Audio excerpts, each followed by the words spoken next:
नमस्कार, राज्यसभा टेलीविजन के कार्यक्रम मीडिया मंथन में आपका स्वागत है। मैं हूं उर्मिलेश।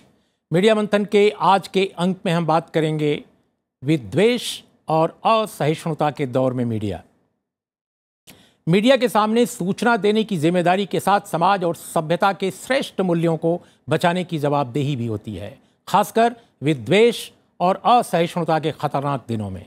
लेकिन अपने यहाँ मीडिया में परस्पर विरोधी परंपराएं दिखती हैं। एक तरफ प्रोफेशनल ईमानदारी और समझदारी की विरासत है, तो दूसरी तरफ उनमें उन्माद की धंधेबाजी भी। ज़्यादा पीछे जाने की ज़रूरत नहीं, 9वें दशक से ही हम अनेक बड़े घटनाक्रमों के कवरेज में इस कड़वे सच की भयावह तस्वीरें देखते आ रहे हैं। कभी वे अमृतसर, जालंधर, चंडीगढ़ और दिल्ली में दिखती हैं, तो कभी लखनऊ, पटना, रांची, रायपुर, जयपुर, अहमदाबाद और भोपाल में उभरती हैं। पंजाब में उग्रवादी उफान के दिनों में एक तरफ मीडिया कर्मियों पर आतंकी हमले होते रहे, तो दूसरी तरफ मीडिया का एक हिस्सा सांप्रदायिक उन्माद की आग से खेलता रहा। फिर अयोध्या प्रकरण में इसकी बेहद अफसोसनाक तस्वीर उभरी। प्रेस काउंसिल ने कई बार मीडिया, खासकर यूपी और दिल्ली से छपने वाले हिंदी अखबारों के सांप्रदायिक उन्मादी कवरेज की भर्त्सना के साथ उन्हें जरूरी हिदायतें भी दीं, लेकिन सिलसिला थमा नहीं। आज भी देख लें, मामला कश्मीर का हो, मंदिर, मस्जिद, चर्च का हो या बीफ का, यहां तक कि मोहब्बत और मजहब भी हमारे मीडिया के एक हिस्से के लिए आए दिन खबरिया उन्माद के बहाने बन जाते हैं। हमारे मीडिया, खासकर भाषाई मीडिया के अनेक उजले अध्याय हैं। ऐसे में सवाल उठना लाजमी है, अतीत के इन चमकदार अध्यायों के बावजूद हमारे मीडिया का एक हिस्सा सांप्रदायिक उन्माद की खबरों से खेलता क्यों है? घटनाक्रमों को समाज, संविधान और पत्रकारिता के मान्य उसूलों की नज़र से देखने के बजाय किसी मजहबी, जातीय, सांप्रदायिक चश्मे से क्यों देखने लगता है? दादरी और बनारस के हाल के घटनाक्रमों के कवरेज में भी ये बात दिखी। दादरी की लपटें चुनावी जंग में उलझे बिहार तक पहुंचाने की कोशिश हुई। मीडिया मंथन के आज के अंक में हम ऐसे ही कुछ सवालों पर चर्चा करेंगे। चर्चा के लिए हमारे साथ मौजूद हैं अपूर्वा, इंडियन एक्सप्रेस के मेट्रो एडिटर। हमारे साथ हैं अशोक वाजपेयी, जाने माने कवि, लेखक और हमारे समय के महत्वपूर्ण बुद्धिजीवी। साथ में है विराग गुप्ता, सुप्रीम कोर्ट के अधिवक्ता। हम कोशिश करेंगे कुछ अन्य पत्रकार मित्रों को इस चर्चा में जोड़ने की। शुरुआत अपूर्वा हम आपसे करते हैं, इसलिए कि आपने और आपके अखबार ने दादरी प्रसंग की जिस तरह की रिपोर्टिंग की, उससे दादरी की बहुत सारी परतें सामने आईं और मीडिया जो एक तरह से शुरू के दौर में काफ़ी बड़ा सेक्शन उसका खामोश था, कवरेज भी बहुत अच्छी नहीं हो रही थी, प्रॉपरली इंफॉर्मेशन नहीं आ रही थी। लगभग आप लोगों ने मजबूर कर दिया सबको कि सूचना के स्तर पर थोड़ी सी व्यापकता और ईमानदारी दिखाएं। आपको क्या लगता है, क्यों इस तरह से दादरी के प्रसंग में मीडिया कवरेज, खासकर भाषाई पत्रकारिता, अगर मैं आपसे पूछूं, वहाँ क्या कमी रह गई? क्योंकि वो फैक्ट्स के बहुत नज़दीक थे, सबके स्ट्रिंगर्स वहाँ थे। जी, मैं दूसरे अखबार या दूसरे पब्लिकेशन के बारे में तो इतना बात नहीं करना चाहता हूँ। अगर हम इंडियन एक्सप्रेस के देखें तो हमारे जो रिपोर्टर हैं अदिति वत्सा, वो तो we got a phone call in the evening कि ऐसे कुछ घटना तो हुआ है वहाँ दादरी बिसाड़ा गांव में। So in Indian Express for us it is a very simple call. If a man has died and he has been lynched, तो तुरंत अदिति गई वहाँ पे, लोगों से बात किया, गाँव वालों से बात किया, प्रधान से बात किया, पुलिस से बात किया और अखलाक के फैमिली से भी बात किया। And right there it becomes an instant story for us. So our entire direction is just from that angle. Beef has been in the news for a long time now. Kashmir में भी debate है, महाराष्ट्र में debate है, हरियाणा में debate है। So there was no question about how we would cover this incident. Ashok ji, आमतौर पे माना जाता है कि भाषाई पत्रकारिता जनता, समाज और जीवन के ज़्यादा निकट है, लेकिन दादरी के प्रसंग में अंग्रेजी के अखबारों ने लीड ली, खासकर इंडियन एक्सप्रेस ने और दूसरे अखबारों ने भी बेहतर रिपोर्टिंग, सच को सामने लाने की कोशिश की। लेकिन हिंदी के ज़्यादातर अखबार, खासकर उत्तर प्रदेश जिनकी ओरिजिन है, वो भी उसकी बहुत ही डिस्टार्टेड एक पिक्चर शुरू में उन्होंने पेश की। ऐसा लगा जैसे कुछ घटना ही नहीं हुई है। तो ये हिंदी पत्रकारिता, खासकर हमारे हिंदी बेल्ट की जो पत्रकारिता है, वो क्यों इस प्रकार की हो जाती है, खासकर जब इस तरह के इश्यूज सामने आते हैं? तो देखिए, आपने शुरू में ही कहा कि हिंदी पत्रकारिता धीरे धीरे अपनी ही यशस्वी परंपरा से अलग हटती जाती है। आप हिंदी अखबार देखें तो उससे जो नतीजे आप हिंदी पाठक समाज के बारे में निकालेंगे वो क्या होंगे कि इस समाज की दिलचस्पी अपराध में, राजनीति में, हत्याओं में, दंगों में, नेताओं में, अभिनेताओं में, खिलाड़ियों में इसकी कोई रुचि मसलन साहित्य में, संस्कृति में, कलाओं में नहीं है। ये जगह पहले होती थी और धीरे धीरे वो जगह कम हो गई, क्योंकि इनमें सनसनी पैदा करने की उतनी क्षमता नहीं है जितना मसलन बहरहाल अपराध में या कोई एक राजनेता अहमकाना बयान दे दे तो उसमें जैसी सनसनी फैल सकती है, वैसी एक उपन्यास से या उससे तो नहीं फैलेगी। तो एक तो ये व्यापक परंपरा है जिसमें धीरे धीरे याददाश्त ही गायब हो रही एक तरह से। दूसरी तरफ ये भी हो रहा है कि स्थानीय दबाव जो हैं, यानी स्थानीय पत्रकार, जो मैं हिंदी अंचल का ही हूँ जी, वहीं मैंने बरसों काम किया है, तो जो स्थानीय पत्रकार है वो अपनी स्वतंत्रता, भाषाई पत्रकार बहुत आसानी से गिरवी रखने को तैयार है। तमाम राज्य सरकारें जिन पत्रकारों को तरह तरह के प्रलोभन और सुख सुविधाएं देती हैं, उनमें सबसे आगे कम से कम हिंदी अंचल में हिंदी पत्रकार है। ये क्यों है? हिंदी में प्रतिरोध की बड़ी परंपरा है, हिंदी में संघर्ष की परंपरा है, हिंदी में प्रश्नवाचकता की परंपरा है। तो ऐसा क्यों है? तो मुझे ये लगता है कि धीरे धीरे ये पत्रकारिता हिंदी की अधिकतर, ये थोड़ा अतिवादी वक्तव्य भी हो सकता है, धीरे धीरे हिंदी पत्रकारिता स्वयं हिंदी भाषा की परंपरा से हट रही है। वो इस भाषा को इस्तेमाल तो कर रही है जी, लेकिन इसको उत्तराधिकार में नहीं बरत रही है। आप जब हिंदी की विरासत की बात कर रहे हैं, खासकर पत्रकारिता की, तो गणेश शंकर विद्यार्थी का एक उदाहरण हमारे सामने आ जाता है। नहीं, और गणेश शंकर विद्यार्थी तो खैर शहादत भी थी उनकी जी, लेकिन उसके अलावा भी बड़ी संख्या में ऐसे पत्रकार हुए हैं जो हमारे इंदौर में राहुल बारपुते, राजेंद्र माथुर, यहाँ प्रभाष जोशी, दिनमान के अग्गे, रघुवीर सहाय इत्यादि। अगर आप देखें इस पूरे हिंदी अंचल में, तो हिंदी के अखबार ज़्यादातर, अपवाद छोड़ दें, ज़्यादातर गैर जिम्मेदारी से और सनसनी खेजी के तहत रिपोर्टिंग भी करते हैं और विश्लेषण भी करते हैं। विराग, अशोक जी जो कह रहे हैं कि हिंदी पत्रकारिता में ये संकट, ये जो परेशानी, ये जो व्याधि है वो ज़्यादा है, लेकिन अंग्रेज़ी पत्रकारिता भी इससे बिल्कुल अछूती तो है नहीं। वहाँ भी बहुत सारी समस्याएं हैं और वहाँ भी वो चीज़ें दिखाई देती हैं। लेकिन हम आपसे अगर खासकर कम्युनलिज्म के कॉन्टेक्स्ट में अगर आपसे जानना चाहें, तो एक कानूनविद होने के नाते आप क्या कहेंगे कि क्या हमारे पास अयोध्या का प्रकरण है, इसके पहले पंजाब का प्रकरण था, प्रेस काउंसिल की बहुत सारी रिपोर्ट्स हैं, बहुत सारी हिदायतें हैं, क्या मीडिया कानून के मामले में, संविधान के मामले में, स्वयं अपनी रिपोर्ट्स के मामले में वो बिल्कुल उसको भूल जाता है? उसको ऐसा लगता है कि हम फिर वही गलतियां दोबारा करें। आखिर ऐसा क्यों होता है? इसको अगर हम बहुत बड़े व्यापक पैमाने में देखें तो मैं इसको इस तरह से देखूंगा कि भूमंडलीकरण के दौर में जो साम्राज्यवादी ताकतें हैं, साम्राज्यवादी ताकतें पूंजी और तकनीकी के माध्यम से उन्होंने पूरे मीडिया को प्रभावित किया है। तो वो जो साम्राज्यवादी ताकतें हैं वो एक पूरा एक सिस्टम बन गया है। उस सिस्टम में अब मैं नहीं समझता हूँ कि भाषा कहीं पे उसका महत्व रह गया है। पूरी की पूरी जो मीडिया है तकनीकी आधारित हो गई है और उस मीडिया की टेक्नोलॉजी इस तरीके से काम करती है कि डिजिटल सेनाएं हैं सारे वर्गों की, साम्राज्यवादी ताकतों की, पॉलिटिकल ताकतों की, आपराधिक ताकतों की, मुख्य मुद्दों से लोगों का ध्यान बटाए रखने के लिए वो इस तरह के मुद्दों को वो करते हैं जिससे आम जनता इन विभाजनकारी शक्तियों में प्रेरित होकर के मुख्य मुद्दों से हट जाए।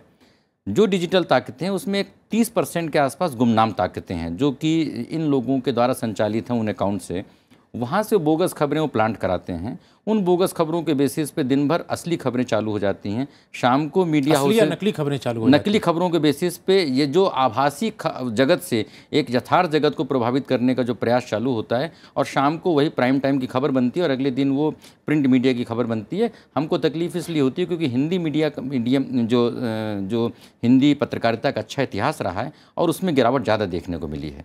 ये पूरा उसका। लेकिन पूर्वा इन दिनों देखा जा रहा है कि मीडिया में एक खास ढंग से सनसनी पैदा कर अपनी हरकतों से, अपने बयानों से, अपने आचरण से, और ऑल ऑफ सडन कुछ लोग नेता बन जाते हैं और फिर उनके इर्द गिर्द सारा प्रचार, सारा मीडिया एक तरह से उनकी बाइट्स को, उनके बयानों को खासा महत्व देता है। और संजीदा लोग जो सियासत में हैं, बड़े लोग जो सियासत में अच्छे लोग हैं, उनके बयान महत्व नहीं पाते। तो ये जो स्थिति खासकर हमारे मीडिया में आई है और टेलीविज़न ने इसको और ज़्यादा ताकत दी है, इसको कैसे आप देखते हैं एक जर्नलिस्ट के तौर पर? एक सिंपल सा एग्जाम्पल देना चाहता हूँ, जैसे ये दादरी इंसिडेंट पे ही। सो हम तो ट्यूसडे से जा रहे हैं दादरी पे, सो एटलीस्ट 10 दिन से हम वहाँ बहुत घूम रहे हैं। इंडियन एक्सप्रेस कवरेज के बाद 2-3 दिन के बाद सडनली वो हमारे ऊपर ही हमला शुरू हो गया, पत्थरबाजी हुआ। I mean that is from the locals of the village. तो हमें समझ में नहीं आ रहा था कि ये क्या हो रहा है। स्पेशली अगर टेलीविज़न पे अगर देखें तो there is a lot of bite business that happens on television. जी, ये जैसे कोई पॉलिटिशियन आ गया वहाँ पे, उसको समझ भी नहीं है कि इश्यू क्या है या क्या हो रहा है, क्या हुआ था, ऐसे ही कैमराज के सामने कुछ बोल दिया और निकल गया वहाँ से। तो लोग, people were getting very irritated with that. अभी भी गांव में अगर जाएं तो they still do not like the media. हमने देखा कि 5 अक्टूबर को उस गांव में एक उत्तर प्रदेश के एक बहुत ही विवादास्पद विधायक गए, जो मुजफ्फरनगर के दंगे के दौरान भी बिल्कुल बहुत अभियुक्त बनाए गए थे।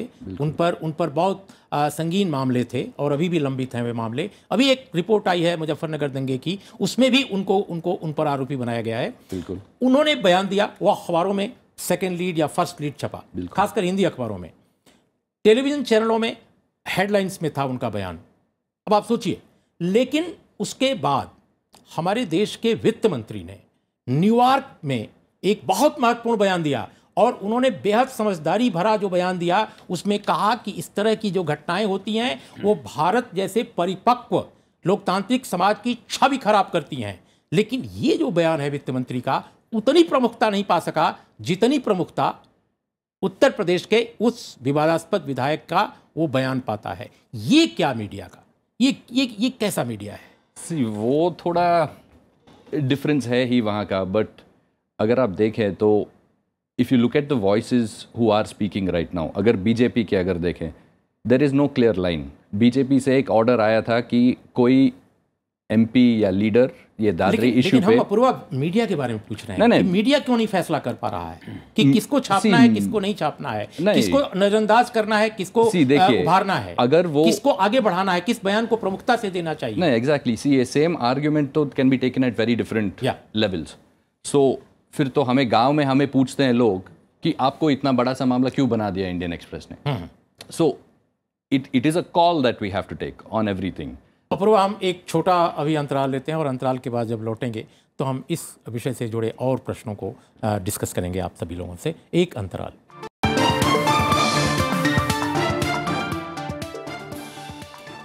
राज्यसभा टेलीविज़न के कार्यक्रम मीडिया मंथन की आज की चर्चा में आपका एक बार फिर स्वागत है। अंतराल से पहले हम बात कर रहे थे कि किस तरह मीडिया संजीदा जो आवाज़ें हैं उनको उतना महत्व नहीं दे पाता और जिनको लगता है कि उन्माद है, खुराफात है, उपद्रव है, उनको सनसनी पैदा करने के लिए और सनसनी लेने के लिए, शायद टीआरपी बढ़ाने के लिए, न जाने क्या वजह है कि उसके दबाव में आज प्रिंट भी टेलीविज़न के दबाव में ये चीज़ें करने लगा है कि ऐसे लोगों को महत्व देने लगा है जो वाकई समाज का व्यापक अगर देखा जाए हित, उसको नज़रअंदाज करते हैं। अपूर्वा से हम बात कर रहे थे अशोक जी, हम ये समझना चाहते हैं कि हमारे पास बहुत सारे ऑप्शंस हैं खबरों के। खबरें कि आज के दौर में खबरों की कमी नहीं है, लेकिन जब चयन करता है टेलीविज़न, खासकर अपने देश का और उसमें भी भाषाई टेलीविज़न, तो ऐसी चीज़ों को क्यों चुनता है ज़्यादा जो समाज के लिए बहुत फ़ायदेमंद नहीं है। इसी तरह से नेता भी बन जाते हैं, खासकर इस तरह के बयानों को देकर। और अगर 15-20 सालों का इतिहास आप देखें तो वाकई सर्वाधिक लोग सिर्फ बयानों के कारण, विवादों के कारण नेता बन रहे हैं। ये कैसे आप देखते हैं इसको? देखिए, एक तो अगर आप याद करें, मुझे याद है एक बार जब मुंबई में बम विस्फोट हुआ था, तो उसके अगले दिन एक लोकप्रिय चैनल पर एक लड़की ये कह रही थी कि जब कल शाम बम्बई में हुए बम विस्फोट की खुमारी उतरी न थी। ये भाषा का इतना अभद्र प्रयोग कि इतने लोगों की जान चली गई और खुमारी और बड़ी बड़ी आपको वो खुमारी लग रही। तो ये लगातार हो रहा है। संवेदनशीलता तब आएगी जब जो रिपोर्ट करने वाला है, जो उसको देखने वाला है, जो संपादक हैं, इन सब की क्या संवेदनशीलता की बिरादरी है? क्या इस सब में ऐसे लोग हैं जो अपनी जिम्मेदारी समझते हों? अगर नहीं होंगे, और मुझे लगता है कि ये संवेदनशीलता निरंतर घट रही है। आपने शब्दावली भाषा की बात उठाई और शब्दों के चयन की। देखिए, हमारे मीडिया में शब्द चयन जो हैं बहुत कई बार उनके पीछे सिर्फ अज्ञानता नहीं होती, कई बार बड़ी योजना भी होती है। जैसे उदाहरण के तौर पे मैं हाल के वर्षों में देख रहा हूँ, और केवल दिल्ली की बात नहीं मैं कह रहा हूँ, पटना, रायपुर, भोपाल, कहीं भी आप चले जाइए, आदिवासियों को, गरीब किसानों को, उनको खासकर जो प्रतिरोध कर रहे हैं किसी मुद्दे पर, उनको हम जो कहीं से किसी संगठन से नहीं जुड़े हैं, कहीं से किसी उग्रवादी ग्रुप से नहीं जुड़े हैं, जैसे आदिवासियों को उग्रवादी कहना एक तरह से इन दिनों उन इलाकों में जहां थोड़ा बहुत प्रतिरोध है एक आम बात है अखबारों में। लेकिन जो लोग सांप्रदायिक उन्माद पैदा कर रहे हैं, जो लोग अनेक दंगे करा रहे हैं, जो लोग हत्याओं में सीधे या तो शामिल हैं या हत्याओं को प्रोत्साहित कर रहे हैं, उनको कई बार आप गरिमापूर्ण शब्दों से नवाजते हैं। अब जैसे मैं कल 2 दिन पहले अभी देख रहा था बनारस का फुटेज।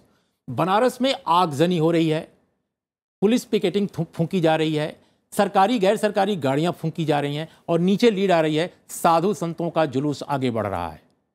अब साधु संत बहुत बड़ी बात है, लेकिन आप साधु संत बता रहे हो, क्या कैसे देखते हैं आप इस पहलू को? शब्द चयन, ये जो शब्द चयन है, ये अंततः दृष्टि चुनती है ना, कि किस तरह की दृष्टि आपकी है, उसमें जिम्मेदारी है कि नहीं, उसमें कोई नैतिक बोध है कि नहीं, उसमें आप मनुष्य की गरिमा, आखिर जिसको आप रिपोर्ट कर रहे हैं वो एक आदमी है या एक औरत है या एक बच्चा है, और उसकी अपनी एक गरिमा है, उसका आप ख्याल कर रहे हैं।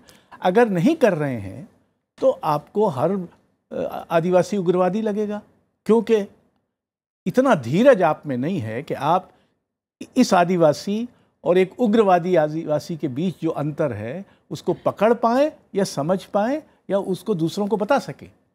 ये एक नैतिक क्षरण भी है।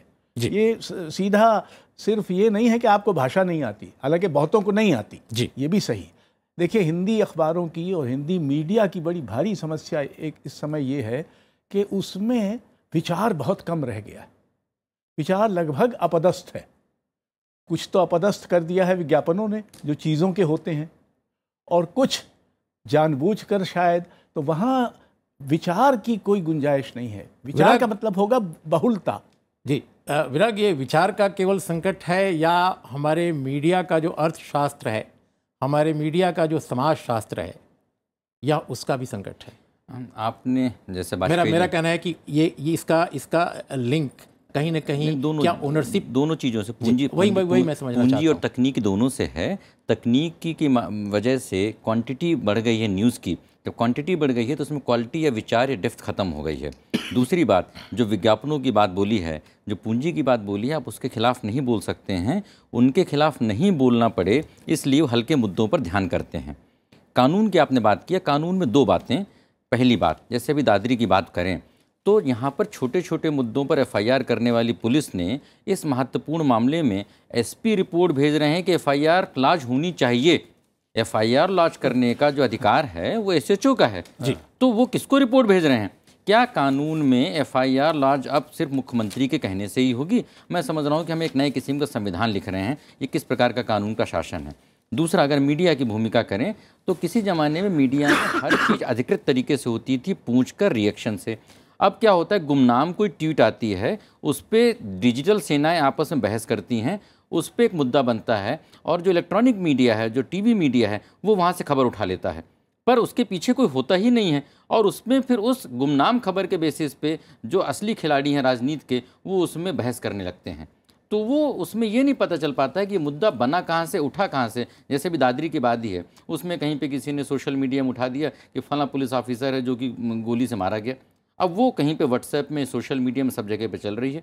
मुजफ्फरनगर के आपने दंगों की बात किया, वहां पर भी 2 साल पुराने वीडियो करके किया गया था और दूसरे देश का था। हाँ, और वो भारत का था ही नहीं। पर मुख्य समस्या ये है कि इन सब के बावजूद इतने बड़े शाह आयोग बना, सारी चीजें हुई, पर क्या जिन लोगों ने वीडियो अपलोड किया था क्या उनके खिलाफ कार्रवाई हुई? क्या आप उनको पहचान पाए? क्योंकि लोग तो वही हैं, वही लोग यहाँ पर खुराफात कर रहे हैं।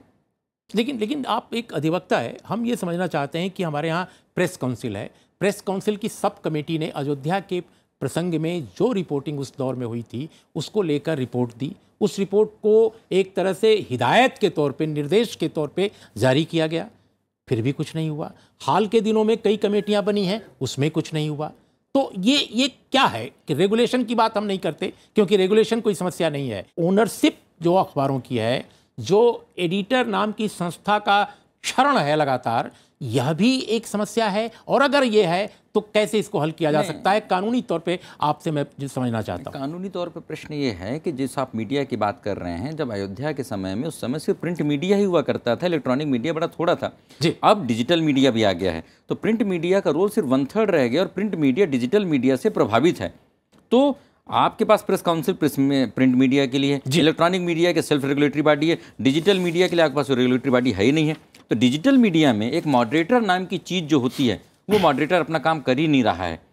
कुछ डिजिटल मीडिया में मॉडरेटर काम कर रहा है। हमारे साथ इस चर्चा में अनिल चमड़िया, वरिष्ठ पत्रकार भी जुड़े हैं। अनिल, हम अभी इस स्टूडियो की चर्चा में हम बहुत सारे पहलुओं पर हमने बात की, लेकिन एक बहुत महत्वपूर्ण पहलू है जिस पर अपूर्वा ने, अशोक जी ने और विराग तीनों ने अपने अपने ढंग से प्रकाश डाला, कि हमारे देश के मीडिया, खासकर भाषाई मीडिया में, जो विद्वेष के बारे में, सांप्रदायिक उन्माद के बारे में, इस तरह के इश्यूज़ पर जिस तरह की रिपोर्टिंग होती है, जिस तरह एडिटोरियल लिखे जाते हैं, उसमें कहीं ना कहीं आपको लगता है कि मीडिया का समाजशास्त्र भी इसके लिए दोषी है? ये जिस तरह की भाषा, जिस तरह का तेवर, जिस तरह के मुहावरे प्रस्तुत किए जा रहे हैं, जिस तरह की बातें कही जा रही हैं, इसमें सोशियोलॉजी ऑफ मीडिया भी कहीं ना कहीं इन्वॉल्व है।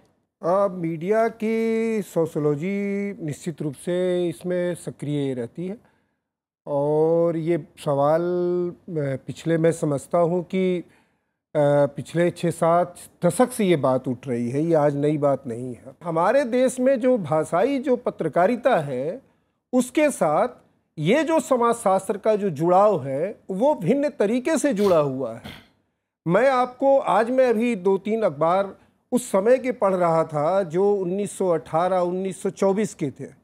मैं जब उन अखबारों को पढ़ रहा था तो मैं ये महसूस कर रहा था कि उस समय की जो भाषा है मीडिया की, हिंदी मीडिया की जी, उस समय की जो भाषा है वो आज भी वो भाषा चली आ रही है। नंबर 1। नंबर 2 बात कि मैंने ये पाया, जैसे मैं आपको एक उदाहरण के रूप में बता रहा हूँ कि जब पटेल जब मंत्री थे और उन्होंने एक बिल पेश किया, और वो बिल ये सुनिश्चित करता था कि देश में हिंदुओं के बीच में अंतर्जातीय शादियां हो सकती हैं, उसका सबसे तीखा और सबसे जहरीला विरोध जिसने किया वो हिंदी मीडिया था। आप उतनी पुरानी बात कह रहे हैं, मैं कह रहा हूं बैंकों के नेशनलाइजेशन, प्रीवी पर्स के मामले में भी, इवन खदानों के नेशनलाइजेशन के मामले में भी अंग्रेजी मीडिया से ज्यादा उग्र विरोध जो है भाषाई मीडिया में देखा गया था, जो ज्यादा जनता के करीब होना चाहिए था। हाँ, मैं यही कह रहा हूं कि दिक्कत क्या हो जाती है। जैसे अब दिक्कत ये हो रही है कि हिंदी मीडिया का, जैसे अभी दादरी के समय में, दादरी की जो घटना हुई, उसमें जो हिंदी मीडिया का जो रोल है, आप ये देखिए कि इस मीडिया का रोल कितना जहरीला और कितना सांप्रदायिक है। लेकिन सवाल अब ये होता है कि अब इस पर कौन टिप्पणी करेगा? सभी अखबारों के बारे में आप ऐसा नहीं कह सकते। सभी अखबारों के बारे में आप ऐसा, या सभी टेलीविजन के बारे में आप ऐसा नहीं कह सकते। सभी के बारे में तो बात नहीं होती है। सुनिए, सभी के बारे में देखिए कभी बात नहीं होती है। बात होती है जो डोमिनेट करता है। मैं जो बात कह रहा हूं कि ये लगातार ये जो समस्या बनी हुई है, उसकी वजह हमको समझनी पड़ेगी। एक तो बात यह कि हम लोग हमेशा अखबारों पर बात करते हैं, हम लोग एजेंसियों पर बात नहीं करते हैं, जो तमाम अखबारों को और तमाम जो दूसरे स्रोत हैं जो उपभोक्ता तक पहुंचते हैं, उन पर हम कभी बात नहीं करते। हम लोगों को बात करनी चाहिए एजेंसियों पर भी, कि एजेंसियों की जो भूमिका है वो बहुत ज्यादा समाज विरोधी और यहाँ तक कि वो देश की विरोधी भी जाती है। लेकिन अनिल, जो आप बात कह रहे हैं, जो सोशियोलॉजी ऑफ मीडिया की, क्या इसमें माइनॉरिटीज़ के लोगों की जो रिप्रेजेंटेशन है, जिसके बारे में रॉबिन जेफरी जैसे लोगों ने भी सवाल उठाया है इंडियन मीडिया पर, खासकर जो महिलाओं की संख्या कम है, खासकर दलितों और पिछड़ों की और आदिवासियों की लगभग अनुपस्थिति सी भारतीय मीडिया में है, क्या ये प्रश्न जो हैं वह भी आज एड्रेस करने की जरूरत है ऐसे मौकों पर? बिल्कुल। पूरी दुनिया में देखिए, लोकतंत्र एक लोकतांत्रिक समाज बनाने के लिए, और जब आप कहते हैं कि हम इस सोसाइटी के फोर्थ पिलर हैं, ये नंबर में फोर्थ पिलर नहीं है, ये फोर्थ पिलर आप एक समझिए कि उसके एक दार्शनिक पहलू को समझने की जरूरत है। जी अशोक जी, जो अभी बात ये कह रहे हैं अनिल चमड़िया कि सोशियोलॉजी ऑफ मीडिया, यह भी एक पहलू है जिसे आमतौर पे हमारे यहाँ मीडिया ओनर्स ने, एडिटर्स ने नज़रअंदाज किया है। क्या आपको लगता है आज के दौर में, बिल्कुल हमारे पास समय ख़त्म हो चला है, कि क्या ये जो पहलू हैं, जो समाज में विद्वेष है, सांप्रदायिक उन्माद है, विघटन की शक्तियाँ सक्रिय हैं, और एक जो समावेशी जो विकास और लोकतंत्र की बात हमारे देश में हो रही है दूसरी तरफ, कि इनसे निपटा जा सकता है, तभी हम लोकतंत्र को मजबूत करेंगे, इसमें ये जो मीडिया का पहलू है, क्या आपको लगता है इस पर डिस्कशन ज़रूरी आ जाए? मेरा ख्याल है बहुत ज़रूरी है, क्योंकि आखिर मीडिया किसी न किसी रूप में हमारे लोकतंत्र और समाज को भी प्रतिबिंबित करता है। यानी जो समाज में हो रहा है वो मीडिया में भी होना। समाज में इस तरह के जो पिछड़े वर्ग, दलित, स्त्रियां, अल्पसंख्यक, ये अपना हक मांगने की ओर बढ़ते जाते हैं। तो ऐसा तो नहीं हो सकता कि वो समाज में तो उनको ये हक मिलता रहेगा और मीडिया में नहीं मिलेगा। और अगर मीडिया वो हक देगा नहीं तो देर सबेर वो लेंगे। ये सिर्फ मामला इस पर नहीं है कि किसको आप नौकरी देंगे और किसको आप नौकरी पर नहीं रखेंगे। ये जो प्रतिनिधित्व है, ये जो उसका सामाजिक शास्त्र है, वो अगर विस्तृत नहीं होता और अधिक लोकतांत्रिक नहीं होता तो इससे मीडिया पर बड़ा खतरा मंडराएगा और कवरेज भी प्रभावित होगा। एक बात मैं भी एक बात बस एक लाइन में कहना चाहूंगा। दरअसल ऐसे समय में प्रेस काउंसिल ऑफ इंडिया जैसी संस्था का रोल होना चाहिए। वो आमतौर पर ऐसे सवालों पर चुप रहता है, नंबर एक बात। नंबर दो बात, देखिए प्रेस काउंसिल ऑफ इंडिया अभी जितने भी बातें हो रही हैं उसमें ये एक प्रावधान है कि इसका जो हेड होगा वो जज होगा, और जज का ताल्लुकात जो होता है वो हिंदी मीडिया से या भाषाई मीडिया से होता ही नहीं है। उसका जो भी नजरिया बनता है वो अंग्रेजी से बनता है। तो इससे देश की एक संस्था के रूप में प्रेस काउंसिल ऑफ इंडिया, मैं समझता हूं कि अपनी भूमिका अदा कर ही नहीं सकता। उसको जब तक कि वो भाषाई अपना एक दृष्टिकोण नहीं पैदा करेगा तब तक उसको असरकारी हम नहीं बना सकते। आप सभी लोगों में से मुझे विराग भी आप चाहते हैं, अपूर्वा भी चाहते हैं बोलना, लेकिन हम दुख के साथ कह रहे हैं कि हमारा वक्त वाकई खत्म हो चला है। लेकिन आप चारों लोगों ने आज की इस चर्चा में अपने तय जिस तरह से योगदान दिया बहुत महत्वपूर्ण है। और लेकिन ज़्यादा महत्वपूर्ण तब ये होगा, हमारी चर्चा का रिलेवेंस, प्रासंगिकता तब बनेगी जब लोग, दर्शक, समाज के अन्य जो हिस्सेदार हैं, किरदार हैं, वो इस पर विचार करें। स्टूडियो की ये बहस सिर्फ स्टूडियो तक सीमित न रहे, मीडिया के अंदर, मीडिया के बाहर इन विषयों को ज़रूर गंभीरता से, संजीदगी के साथ एड्रेस किया जाए, उन पर डिस्कशन हो। और डिस्कशन सिर्फ विचार के लिए नहीं, कुछ करने के लिए, समाधान के लिए हो। तभी शायद मीडिया के इन प्रश्नों को और समाज के इन प्रश्नों को हम बेहतर ढंग से हल कर सकेंगे। नमस्कार, देखते रहिए राज्यसभा टेलीविज़न।